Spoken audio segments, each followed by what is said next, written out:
Hi y'all, Dr. Chukura here. So I am stuck in a grocery store parking lot here. Went on a daddy-daughter date with my 11-year-old daughter, and we came out to the car, and my tire is flat. So I had my daughter get my wife can pick my daughter home, take her home, but now I'm stuck here waiting for the repair people to come fix my tire. So I'm sitting here thinking, okay, what the heck else am I gonna do? So I'm gonna try to record put some thoughts together while I while away time. Um, anyway, so a few weeks ago I recorded a video, and I was talking about introducing the idea of bullies of the mind, and I talked about one bully of the mind, which is I believe is fear of failure. So today I'm gonna try to talk about another bully of the mind, which I am calling the fear of greatness. That is to say, the fear of the greatness that's within us. To introduce this particular bully, though, I want to tell you a story. This is about 8 years ago. I had the special privilege of working with a young female patient about my age. This was about 8 years ago. She came to see me with foot and ankle deformity issues that were causing her a lot of pain, making it difficult for her to walk. We had come up with a good treatment plan. I performed the surgery. She did very well. Pain went away on that side. She's subsequently seen me to have surgical treatment on the other side that she's now having issues with. I'd seen her a few times. We came up with a good treatment plan and talking about her surgical treatment to get her better. And what's this particular occasion, this visit, she came in, she had what looked like a bruise right in here. I played it away, didn't call any attention to it. After our encounter is done, my assistant, I excuse my assistant from the room, and then I start to press the patient. I'm like, hey, what is that? This thing over here, is that a bruise? Did you get hit? Did someone hurt you? And she played it off like it was nothing, and so I kept pressing, and then she finally admitted that her boyfriend had come back home one night and in a drunken rage and had hit her right here in the cheekbone. I had her take her hat off, and lo and behold, that bruise was right around her eye. So I told her, hey, we'll call her Marsha. That's not her real name. I said, Marsha, are you gonna do anything about this? This guy can really hurt you. And I've met her boyfriend before, and seemed like a decent guy, but clearly had some issues. And so I said, you really should report this, because this guy can really hurt you. Apparently he had a drinking problem. So, and then, she said, well, I know everybody tells me I should, and I asked her, what are you scared of? She said, well, our families know each other, and I worried that if I tell, he's gonna get embarrassed, they're gonna disown him, it's gonna make him look bad. And I said, but what about you? What about you in this particular situation? Where do you stay? How about your safety? I saw her a few other times. We talked about, try to remind her, and we talked about this, but nothing came of it. I ended up not seeing this lady for a while, and I would not see her for a couple of more years. I was given a consult to see a patient at a rehab facility. This is a rehab facility that people go to that are disabled or have some sort of disability from after an injury or an accident.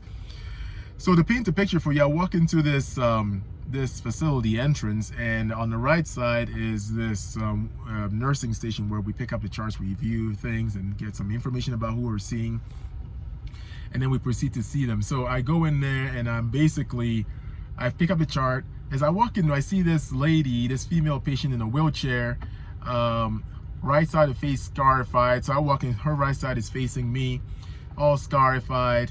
Didn't think much of it. Lady's drooled over like this, drooling on herself. It's clear that she's drooling on herself as I walk closer. Didn't make a big deal about it, so I negotiate, pick up my chart, review everything, and now I leave, and now I'm on her left-hand side. And as I did a double take, I recognized this person. This was Marsha. This is the same patient I saw 2 years before. And I'm mortified. I go to the nursing station and I ask the nurse, hey, what the heck? This is my patient. This is a patient I used to see 2 years before. What happened? And what the heck is she doing here? And she said, her boyfriend had come back home one night in a drunken stupor, and without saying a word to her, woke her up and axed her, hit her with an axe on the right side of her face. And I am devastated. I mean, I go to the patient, to Marsha, and I put my arm on her left shoulder. I'm like, Marsha, remember me, Dr. Chukwu? Do you remember me? She said, she didn't say anything. She just looked at me with one eye closed and drooped back and just drooling all over herself. And I am mortified, absolutely mortified and devastated. And I leave the station, excuse myself, and I go back to my car, and I am sobbing for a few reasons. One, because I felt partially not responsible, but I felt guilty. Perhaps if I pushed a little bit, reported it, maybe called her a few times, maybe made a bigger deal about it, maybe none of this would have happened. But the other reason why I was so sad as I sat in my car was perhaps, I knew that she could have done better. I knew that she deserved better. I mean, this lady was a beautiful, attractive young woman. She could have gotten any guy she wanted. She had a good job, making really good money, and there was really no reason for her to be stuck in a desperate, toxic relationship. And as I thought about it, I thought to myself, clearly there was something that scared this young woman, that paralyzed her and prevented her from doing something that clearly was going to not only save her from a toxic relationship, but would have prevented all of this mess, this absolute mess that she found herself. She would never ever be able to talk. She would never be able to live a normal life, and would never be able to walk. I don't know what really happened to her, but it was clear that her prognosis was very, very, very poor.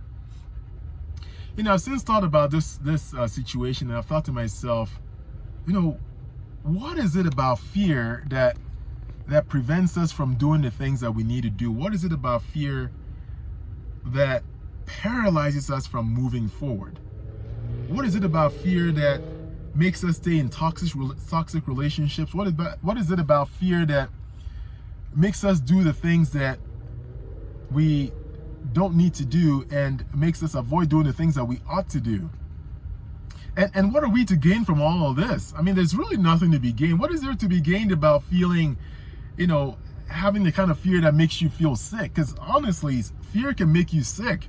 And not only does it make you sick, but it also delays or even sometimes halts the recovery process.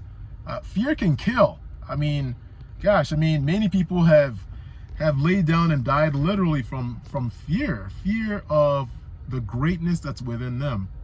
But then I had to ask the question again, what are we to gain from all of this? Because clearly it is a situation that adds crisis and stress to our lives, and it's clearly nothing to be gained. But yet we persist.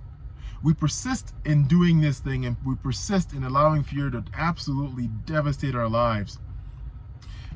Think about it this way. So if you're carrying a very fragile object, and someone jumps down the hallway from the corner, like, boo, you're not gonna drop it and be like, oh my gosh, I'm gonna drop. No, you're gonna do everything you can to save that fragile thing you're holding. Sometimes we stoop down to catch it, and sometimes we even put our foot to prevent it from shattering. And this is a fragile, inanimate object. How about our lives? How about our visions? How about our dreams? How about the good things, the precious seeds that are planted in us? We just let these things just go. Fear jumps out the corner and spooks someone, like, oh, there we go. I'm just going to drop it and let it shatter. These are our dreams. These are our visions. You have a vision of starting a new business, and somebody says something or something happens. You're like, whoop, I'm just going to let it be. I'm just going to let my dreams and my visions and my hopes, aspirations just shatter without even doing anything, without resisting its demise and destruction. We stay in relationships and we suffer without necessarily doing anything to protect our own health, our own safety, and our own peace of mind. We work day in, day out at jobs that don't bring us satisfaction, and meanwhile, our joy, our peace is on the line. we sacrifice all that. We throw our caution to the wind. Critical thinking goes out the window, and we let it all shatter, all because of fear.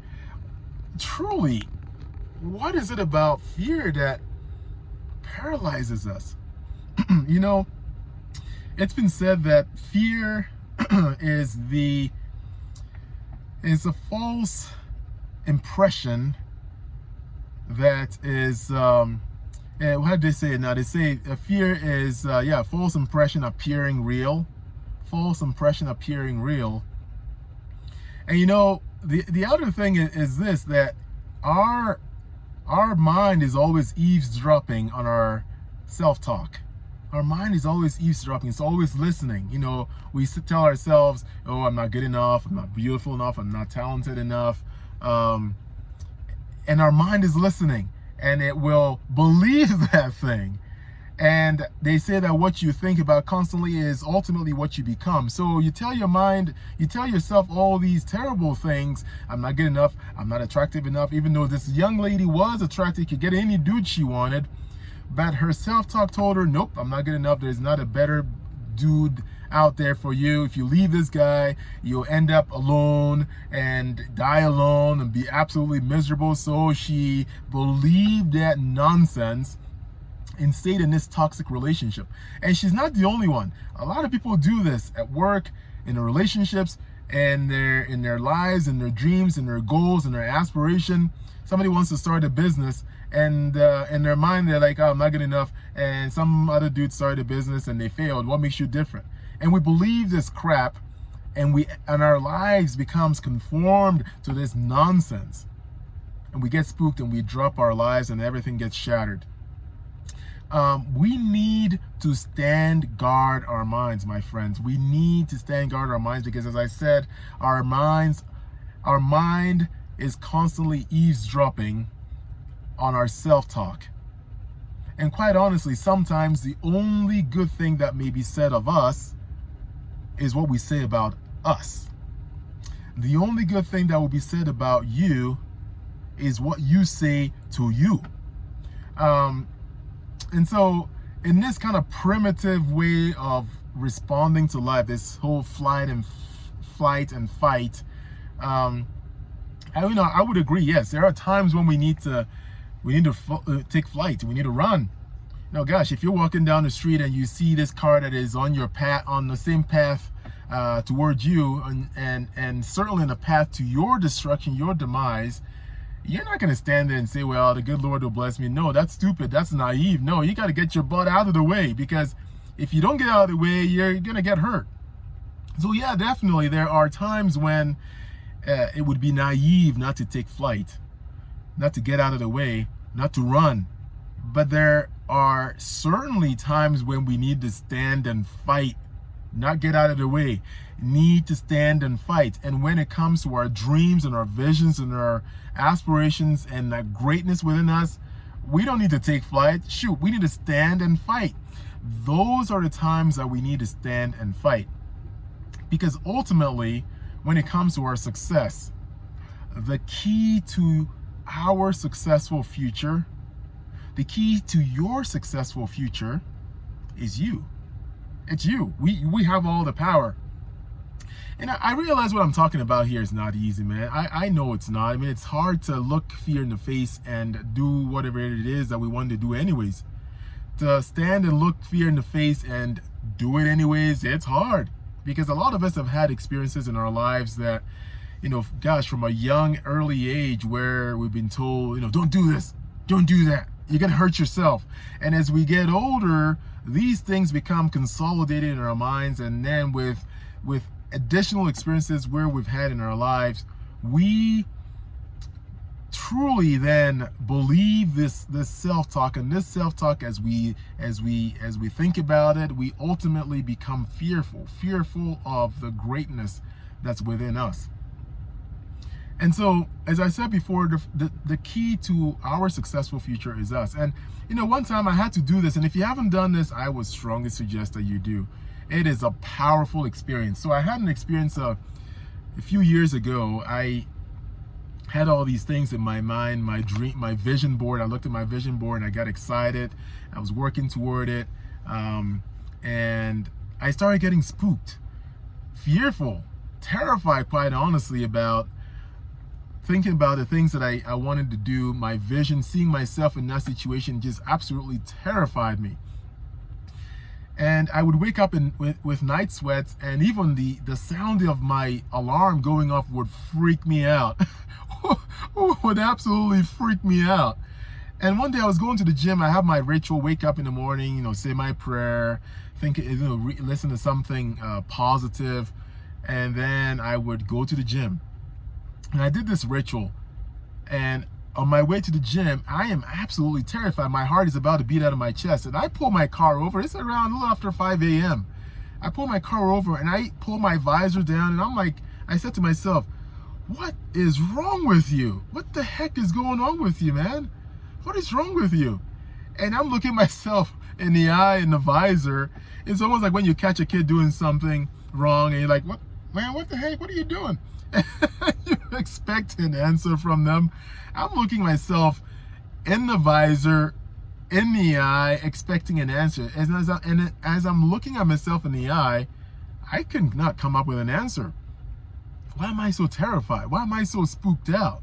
I mean, I've done some difficult things in my life, coming from Nigeria, West Africa, to the United States at 18 by myself, and making those connections to have a better life, to pursue my dreams. I've done some difficult things. Why is it now that I've had that foundation, now I'm pursuing my dreams, and I am freaked out of my mind? I'm having palpitations at night and night sweats. I could not come up with an answer. And this is all I could think about. I was truly fearful of the greatness that was within me. It wasn't that I felt that I was inadequate. I was just absolutely terrified that I was not only good enough, but I could actually become that thing that I was dreaming about. And that terrified me, because in my mind I thought, what if I don't measure? What if I become this and I fail? Then what? So my deepest fear at that time was not that I was inadequate. It was actually that I was powerful beyond measure. And then at that moment, I had to stand up in myself, because if I couldn't pull it together, nobody will pull it together for me. We need to, my friends, we need to absolutely work harder on ourselves than we do at our job.